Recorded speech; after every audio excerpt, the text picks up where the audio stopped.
I just watched Fantastic Four First Steps and it felt like मैं पूरा 2007 का Rise of the Silver Surfer वापस देखा again. But it's upgraded. Tata nano से Tesla level का upgrade हो चुका है.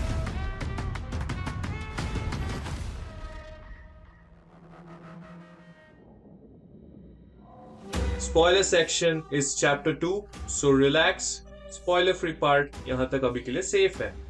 We have had so many Reed Richards in the past 2 decades, but somehow this one stood out. Writing, comic book accuracy, but let's be real.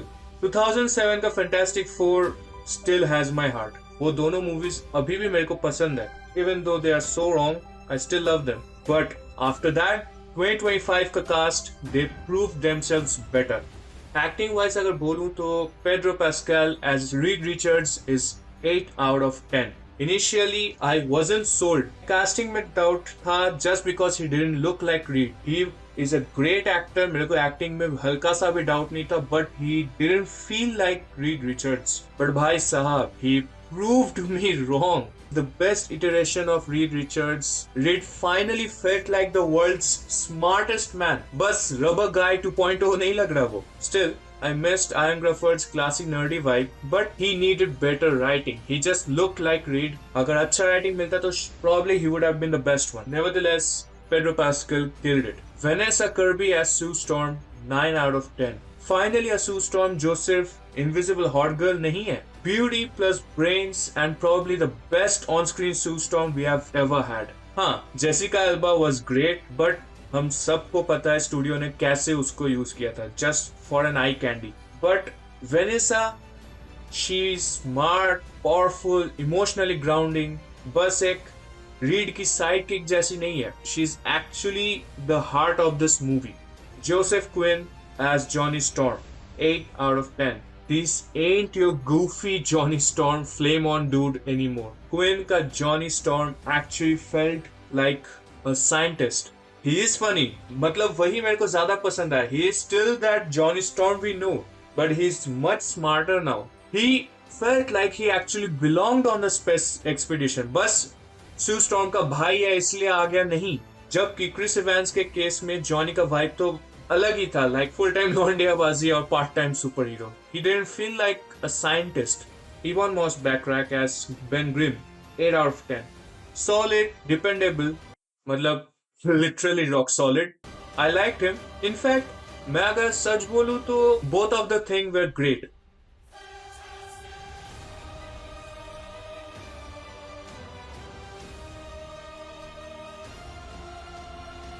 They both have been great, except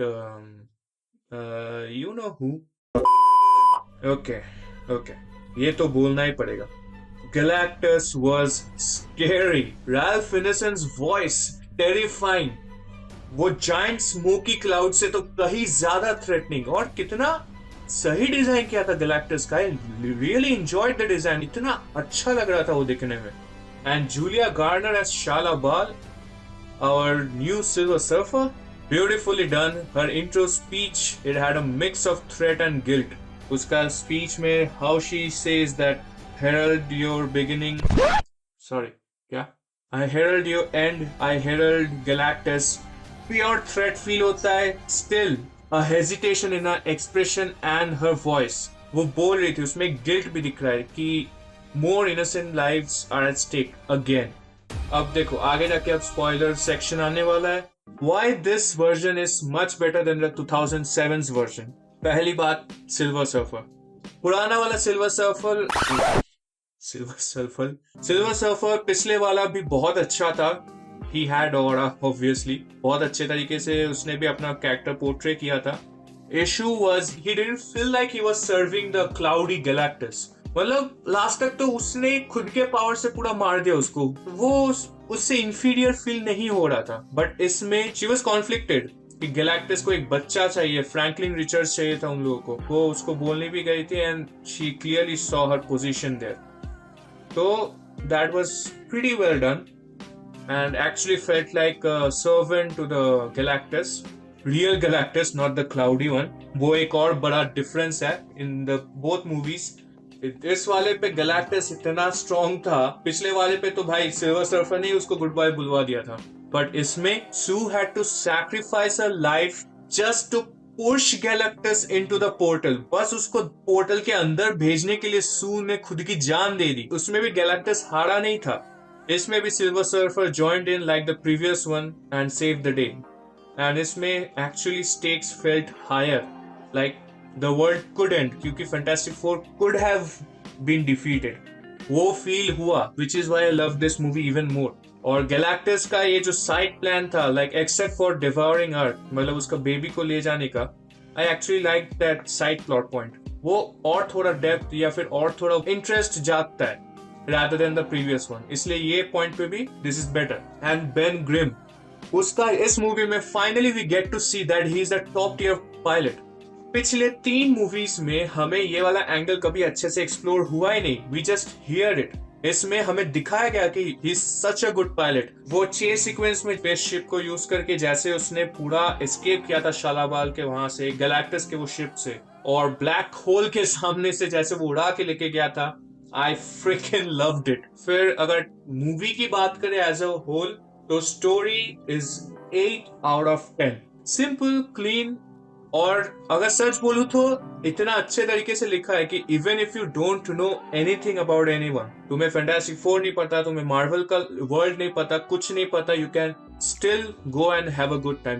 pacing is 9 out of 10। Fast, focused, slow burn type के लिए तो शायद ये थोड़ा मुश्किल हो सकता है, उनको लगेगा कि बहुत ज्यादा फास्ट है, बहुत फटाफट सब कुछ ये करे, ग्रो होने का टाइम नहीं दे रहा है। बट जैसे मैंने अपने सुपरमैन वाले रिव्यू पे बोला था, ओ बाय द वे, तुम लोगों ने सुपरमैन वाला रिव्यू देखा है ना? हाँ, कोई बात नहीं, लिंक इज अप हियर या फिर डिस्क्रिप्शन में, वीडियो के बाद जाके देख लेना। जैसे सुपरमैन वाले रिव्यू पे मैंने बोला था, I prefer fast pace movies, so मेरे को ये वाला भी बहुत अच्छा लगा, विदाउट एनी फालतू का drama and all. Music 9 out of 10। हर बार की तरह Michael Giacchino, this man never misses, from the Batman to Spiderman and now the Fantastic Four. Full marks for that retro sci-fi vibe.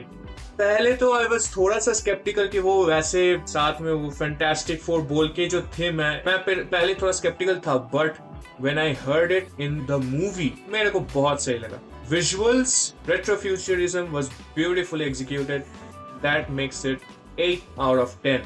CGI and VFX 8 out of 10।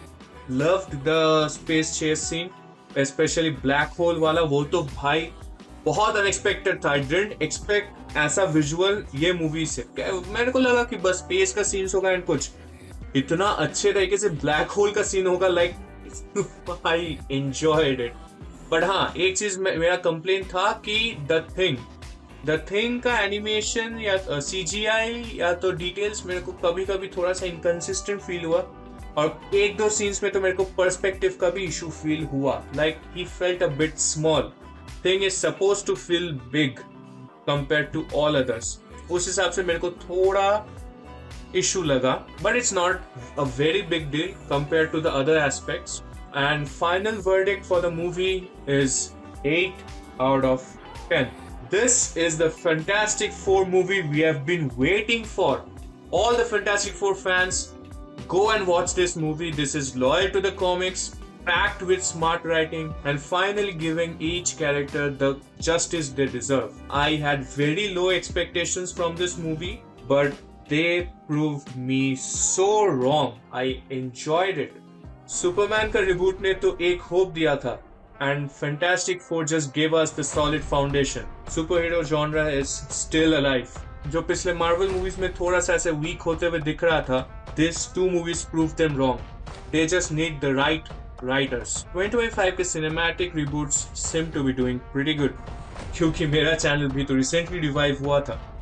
So this video, just one of the first steps, pun intended, towards a new phase of fun analysis or thoda nostalgia। So if you're vibing with this reboot journey, hit that subscribe, drop a like and comment down below तुम्हारा favorite Fantastic Four का moments। I would love to hear it। SC Hub में तुम लोग का स्वागत है। मिलते हैं अगले वीडियो में। Until then, peace out।